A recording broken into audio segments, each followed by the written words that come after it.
আজকের পর্বে আপনাদের সাথে আমি শেয়ার করব একদম গ্রাম থেকে আনা অথেন্টিক দেশি মুরগির আলুর ঝোল। এটা খেতে এত বেশি মজার হয়, আমি জানি আপনারা আছেন অনেকেই পছন্দ করেন। আর আমি দেশি মুরগি এরকম ডিমওয়ালা মুরগিটা আমি এত পছন্দ করি, তো আমি এই রান্নাটা কিভাবে করি সেটাই আজকে আপনাদের সাথে শেয়ার করব। আশা করছি আপনাদের অনেক অনেক বেশি ভালো লাগবে। তো চলুন শুরু করি কথা না বাড়িয়ে।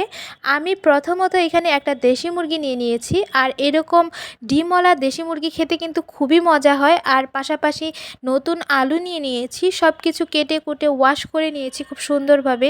আর এখানে চুলায় একটা কড়াই বসিয়ে আস্ত জিরা আর তেজপাতা দিয়ে এখানে রসুন কুচি, পেঁয়াজ কুচি দিয়েছি, আর কিছুটা কাঁচামরিচ কুচি দিয়েছি। আর এখানে অ্যাড করলাম আস্ত গরম মশলা, এলাচ, দারুচিনি, লবঙ্গ সব কিছু দিয়ে এই পেঁয়াজটাকে খুব সুন্দরভাবে আমি কিছুক্ষণ ভেজে নিব। ভেজে নেওয়ার পর এই পর্যায়ে আমি দিয়ে দিচ্ছি আদা রসুন বাটা আর জিরা বাটা। এটা যেহেতু ফ্রোজেন মশলা ছিল, তো এটা গলতে তো বেশ কিছুক্ষণ সময় লাগবে, যার কারণে জালটা একটু কমিয়ে দিয়ে এই মশলাটাকে খুব সুন্দরভাবে ভেজে নেব। আর এই মশলাটা যত সুন্দরভাবে ভাজবেন তরকারির টেস্টটা তত বেশি ভালো আসে। তো ভাজা হয়ে গেলে এখানে আমি গরম পানি অ্যাড করেছি। গরম পানি অ্যাড করে এখানে হলুদের গুঁড়া, মরিচের গুঁড়া আর পরিমাণ মতো লবণ দিয়েছি। তো এটা বেশ কিছুক্ষণ এই মশলাটা আমি রান্না করে নিব। এই মশলাটা যত সুন্দরভাবে কষানো হবে তরকারির টেস্টটা তত বেশি ভালো আসবে, যার কারণে আমি সময় নিয়ে ধৈর্য সহকারে আমি মশলাটা আমি খুব সুন্দরভাবে ভেজে নেই।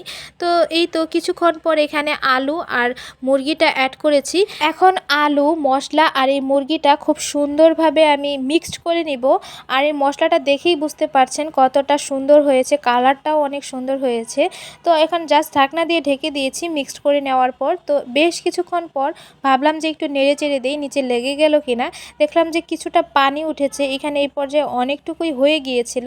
আর এদিক দিয়ে তো এই মুরগির ডিমটা আমি অনেক বেশি পছন্দ করি, আর বেশিক্ষণ এই মাংসের ভিতরে থাকলে এটা তো গলে যাবে, যার কারণে আমি ডিমটা উঠিয়ে নিয়েছি। তো আবারও ঢাকনা দিয়ে ঢেকে দিয়েছিলাম। দেওয়ার পর এই পর্যায়ে দেখেন পানি একদমই শুকিয়ে গিয়েছে। তো বেশ কিছুক্ষণ নেড়ে চেড়ে দিচ্ছি। আর দেশি মুরগিটা যেহেতু একটু শক্ত হয়, যার কারণে আমি এখানে গরম পানি ব্যবহার করেছি। তবে আমি অন্যান্য মুরগিতেও গরম পানি ব্যবহার করি, অন্যান্য মাংসতেও আমার কাছে মনে হয় যে খুব তাড়াতাড়ি কুক হয়ে যায়। তো এখানে গরম পানি দিয়ে দিয়েছিলাম পরিমাণ মতো। তো দেখেন যে তরকারির লুকিংটা কত সুন্দর লাগছে। এখনও আরও বেশ কিছুক্ষণ হবে তরকারিটা। তো আমি আবারও ঢাকনা দিয়ে ঢেকে দিব, ঢেকে দিয়ে কিছুক্ষণ রান্না করে নিব। এইভাবে দেশি মুরগি রান্না করলে কিন্তু খেতে খুবই ভালো হয়। আপনারা অনেকেই আছেন হয়তো এর থেকেও অনেক সুন্দরভাবে রান্না করতে পারেন, আবার অনেকেই আছেন যারা রান্না করতে পারেন না, তারা কিন্তু এই রান্নাটা ফলো করে একবার হলেও রান্না করে দেখবেন যে খেতে কতটা টেস্ট হয়। তো আমি আবারও বেশ কিছুক্ষণ ঢাকনা দিয়ে ঢেকে দিয়েছিলাম। তো নামানোর কিছুক্ষণ আগে এখানে ভাজা আস্ত জিরার গুঁড়া যেটা আমি ভেজে নিয়েছিলাম সেটা এখানে অ্যাড করে দিয়েছি। এটা দিলে কিন্তু আরও অনেক বেশি টেস্টি হয়, যার কারণে আমি দিয়ে দিয়েছি। তো এটাই ছিল আমার এই মুরগির মাংসের ফাইনাল লুক।